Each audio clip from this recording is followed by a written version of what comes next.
किरण रावत और आप देख रहे हैं समाचार फॉर यू। एक नजर आज की हेडलाइंस पर। देहरादून में सीएम धामी ने हरेला कार्यक्रम में किया प्रतिभाग, जनता से पौधे लगाने की अपील की, साथ ही बढ़ रहे ग्लोबल वार्मिंग पर भी चिंता व्यक्त की।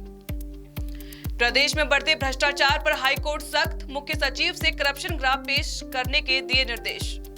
राज्यपाल गुरमीत सिंह ने हरिद्वार पहुंचकर कांवड़ यात्रा की व्यवस्थाओं का किया निरीक्षण, यात्रियों पर बरसाए फूल मालाएं। रामनगर में जंगल से बेशकीमती लकड़ी की तस्करी का मामला आया सामने, वन विभाग पर लगा लापरवाही का आरोप। अब खबरें विस्तार से। उत्तराखंड में धूमधाम से हरेला लोक पर्व मनाया जा रहा है। बता दें कि हरेला लोक पर्व प्रकृति को समर्पित है। वहीं राजधानी देहरादून समेत पूरे प्रदेश में हरेला लोक पर्व कार्यक्रमों का आयोजन किया जा रहा है, जिस दौरान राजधानी देहरादून में सीएम धामी हरेला कार्यक्रम में प्रतिभाग किया। सीएम धामी के साथ वन मंत्री सुबोध उनियाल और कृषि एवं सैनिक कल्याण मंत्री गणेश जोशी मौजूद रहे। इस साल हरेला पर्व पर 7 लाख पौधे रोपे जाने का लक्ष्य रखा गया है। माँ के रूप में पूजने की परंपरा रही है। इसी परंपरा का मूर्त रूप हरेला पर्व है, जिस दिन हम सभी सुख समृद्धि की कामना करते हैं और इसके साथ साथ जो हमारी प्राकृतिक धरोहरें हैं, जो प्रकृति के द्वारा प्रदत्त हैं, संरक्षित करने का, संवर्धित करने का संकल्प भी लेते हैं। हरेला के पावन अवसर पर हम सब ने मिलकर आज एक ऐतिहासिक कार्य करने का निर्णय लिया है। प्रदेश के कोने कोने में बड़ी संख्या में पौधों का रोपण हो रहा है। हमारे वन विभाग पूरा उसका एक आज यहाँ पर इंडेक्स बनाया हुआ है। राज्यपाल गुरमीत सिंह ने हरिद्वार पहुंचकर कांवड़ यात्रियों की व्यवस्थाओं का निरीक्षण किया, जिस दौरान यात्रियों पर फूल मालाएं पहनाई गई एवं फल वितरित किए गए। राज्यपाल ने अधिकारियों के साथ बैठक कर कांवड़ मेले की व्यवस्थाओं और यात्रा के दौरान संभावित हंगामे को लेकर जानकारी ली और जिलाधिकारी हरिद्वार मयूर दीक्षित ने उन्हें सभी तैयारियों की जानकारी दी। निरीक्षण के बाद राज्यपाल देहरादून रवाना हो गए। ऐसा लगता है कि हर एक शिव भक्त को शिव जी कहते हैं कि अपनी विल पावर, अपनी इच्छा शक्ति, अपना सेल्फ डिसिप्लिन और सेल्फ कंट्रोल बहुत अच्छा होना चाहिए। ये हर एक जो कांवड़ यात्रा में आते हैं उनके लिए एक चैलेंज है कि किस प्रकार वो अपना आत्म अनुशासन, मैं तो फौजी रहा हूं, और एक अनुशासन और एक सेल्फ कंट्रोल कैसे किया जाए। इस यात्रा के अंदर में कितनी सुंदर कहानियां हैं, संकल्प की कहानी है, सेवा की कहानी है। उन कहानियों को भी उजागर कीजिए, क्योंकि जब जैसे आज हमने युवाओं को मिले हैं यहाँ पर आकर, मैंने जब उनसे बातचीत की तो सचमुच मेरे को इतना कॉन्फिडेंस आया, इतना विश्वास आया कि मेरे सामने में हमारे सब भारत के जो युवा हैं इस प्रकार हैं, दे डोंट गेट टायर्ड। आज हमारे हुआ सम्मान क्या है, कोई कमी नहीं है, कोई दिक्कत नहीं है, बहुत आनंद आया है, बहुत अच्छा लगा है। हरिद्वार में सीएमआर ग्रीन टेक्नोलॉजीज लिमिटेड ने कांवड़ मेले में ड्यूटी कर रहे पुलिस कर्मियों के लिए 300 छाते और 30 कैनोपी भेंट की।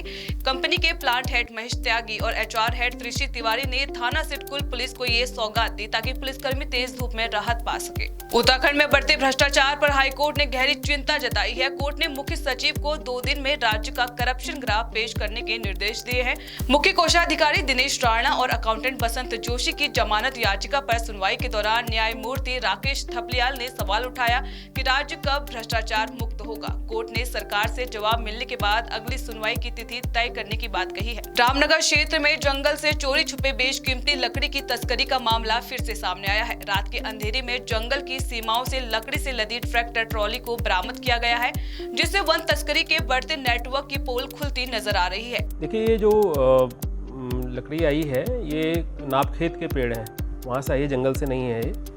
और इसमें जो हमारा बेलगढ़ बैरियर है रामनगर वन विभाग का, वो बेसिकली इसकी चेकिंग करता है। मोस्टली ये लोग क्या करते हैं कि आरटीओ वगैरह से बचने के लिए रात्रि के समय निकासी का प्रयोग करने का कोशिश करते हैं, जो कि बिल्कुल अवैध है।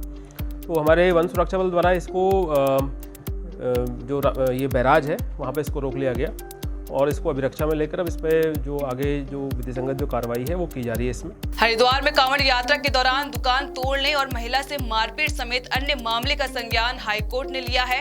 एक याचिका की सुनवाई के दौरान हाईकोर्ट में पेश हुए डीजीपी से चीफ जस्टिस नरेंद्र जी गुहानाथन और जस्टिस आलोक मेहरा की कोर्ट ने पूछा, आखिर जो वीडियो और खबरें आ रही है उस पर पुलिस ने क्या कदम उठाए हैं। इस दौरान राज्य के डीजीपी ने बताया कि दुकान में तोड़फोड़ वाले मामले में गिरफ्तारी की गई है और अन्य को भी गिरफ्तार किया गया है। कांवड़ से संबंधित माननीय न्यायालय की कुछ परीक्षाएं थी पुलिस प्रशासन से कि कांवड़ के दौरान बड़ी बड़ी आवाज़ में डीजे हो रहे हैं, महिलाओं पे ये आक्रमण हुए हैं, कहीं पर दुकानदारों को मारा गया है, तो इस पे क्या कर रहे हैं। तो डीजीपी साहब ने बताया कि हमने इस पर तत्काल प्रभाव से कार्रवाई कर दी है, एफआईआर हमने दर्ज कर दी है और सुनिश्चित कर रहे हैं कि किसी भी तरह की अराजकता ना हो। ड्रग्स फ्री देवभूमि अभियान के तहत एसटीएफ की नारकोटिक्स टास्क फोर्स ने एक ऐसे गिरोह का पर्दाफाश किया है जो उत्तराखंड के सीमांत जिले पिथौरागढ़ में एमडीएमए ड्रग्स बना रहा था और सप्लाई मुंबई तक कर रहा था।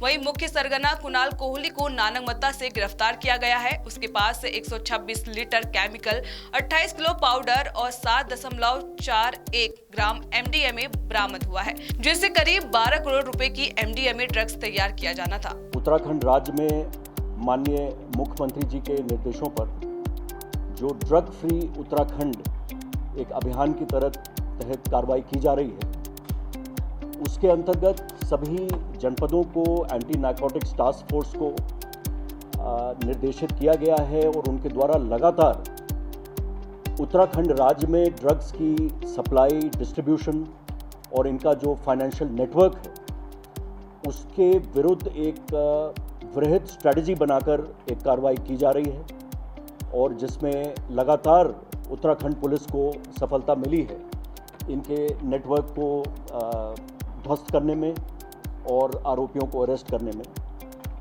इसी ड्रग्स फ्री देवभूमि जो अभियान है इसके अंतर्गत उत्तराखंड पुलिस को एक मेजर ब्रेक थ्रू मिला है। एक बड़े ड्रग कार्टेल को एक तरह से पूरी तरह उनकी जो सारा नेटवर्क है उसको ध्वस्त किया गया है। बेसिकली ये मुंबई में थाने एरिया में यही काम कर रहे थे, मैथ बना रहे थे। जब वहाँ पे मुकदमे लिखे गए भागे, फिर जैसा एसपी पिथौरागढ़ ने बताया फिर इन्होंने बनारस में एक यूनिट सेट करी, वो वहाँ पे रेड हुई, वहाँ पे इन्होंने अपना बंद कर दिया, फिर नेपाल भाग गए। उसके बाद में फिर ये यहाँ पे आए टनकपुर और फिर उन्होंने थल में ये लैब इस्टेब्लिश करी। इसको बनाने की जानकारी थी। इसमें मेन चैलेंज जो होता है प्रिकर्सर केमिकल अरेंज करने का, वो इन्होंने अरेंज कर लिया था। और एक इनके पास बलीराम जो था इनका सप्लायर था, जो इनका माल लेके मार्केट में बड़े शहरों में देता था, वो भी था इनके पास। तो पूरा नेटवर्क था इनका। इस बुलेटिन में फिलहाल इतना ही। उत्तराखंड की तमाम बड़ी खबरों से जुड़े रहने के लिए देखते रहिए समाचार फॉर। नमस्कार।